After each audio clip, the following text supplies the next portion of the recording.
Android users അറിഞ്ഞിരിക്കേണ്ട രണ്ട് useful features ആണ് app pinning and permission manager. നിങ്ങളുടെ ഫോൺ ഏതെങ്കിലും ഒരു ആപ്പിൽ ലോക്ക് ചെയ്ത് വെക്കാനായിട്ട് ആപ്പ് ഐക്കൺ ക്ലിക്ക് ചെയ്ത് പിൻ ദിസ് ആപ്പ് എന്ന ഓപ്ഷൻ സെറ്റ് ചെയ്താൽ മതിയാകും. കുട്ടികൾക്കോ മറ്റുള്ളവർക്കോ ഫോൺ കൈമാറുമ്പോൾ മറ്റു ആപ്ലിക്കേഷനോ നിങ്ങളുടെ പേഴ്സണൽ ഡീറ്റെയിൽസോ സേഫ് ആക്കി വെക്കാനായിട്ട് ഇതുവഴി സാധിക്കും. ആപ്പ് പിൻ ഡിസേബിൾ ചെയ്യാൻ ഇവിടെ താഴെ കാണുന്ന രണ്ട് ബട്ടൺസ് പ്രസ് ചെയ്ത് പിടിച്ചാൽ മതി. ഈ സെറ്റിംഗ്സ് ആക്ടിവേറ്റ് ചെയ്യാനായിട്ട് സെറ്റിംഗ്സിൽ ബയോമെട്രിക് ആൻഡ് സെക്യൂരിറ്റിയിൽ പോവുക. ശേഷം other security settings scroll down ചെയ്ത് പിൻ വിൻഡോസ് ഓൺ ചെയ്യുക. ഐഫോണിൽ ഇതെങ്ങനെയാണ് ചെയ്യേണ്ടതെന്ന് നമ്മൾ ഓൾറെഡി ഒരു വീഡിയോ ചെയ്തിട്ടുണ്ട്. ഇതിന്റെ ലിങ്ക് ഞാൻ ഡിസ്ക്രിപ്ഷനിൽ കൊടുക്കാം. നമ്മൾ ആപ്ലിക്കേഷൻസ് ഇൻസ്റ്റാൾ ചെയ്യുമ്പോൾ കാണുന്ന എല്ലാ വിൻഡോയിലും ഓക്കെ പ്രസ് ചെയ്ത് നെക്സ്റ്റ് ടാപ്പ് ചെയ്യുകയായിരിക്കും പതിവ്. എന്നാൽ ഏതൊക്കെ ആപ്ലിക്കേഷന് എന്തൊക്കെ പെർമിഷൻസ് ആണ് കൊടുത്തിട്ടുള്ളതെന്ന് നമ്മൾ പലപ്പോഴും ശ്രദ്ധിക്കാറില്ല.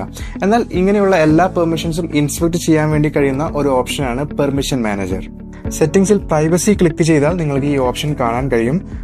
ഫോർ എക്സാമ്പിൾ, നമ്മൾ ക്യാമറ നോക്കുകയാണെങ്കിൽ ക്യാമറ ആക്സസ് ചെയ്യുന്ന ആപ്സ് ഇവിടെ കാണിക്കും. ഇനി പെർമിഷൻ ഡിസേബിൾ ചെയ്യണമെങ്കിൽ ജസ്റ്റ് ആപ്പിൽ ക്ലിക്ക് ചെയ്ത് ഡിനേ കൊടുത്താൽ ഡിനേഡ് സെക്ഷൻ ഈ ആപ്പ് ലിസ്റ്റ് ഔട്ട് ചെയ്യും.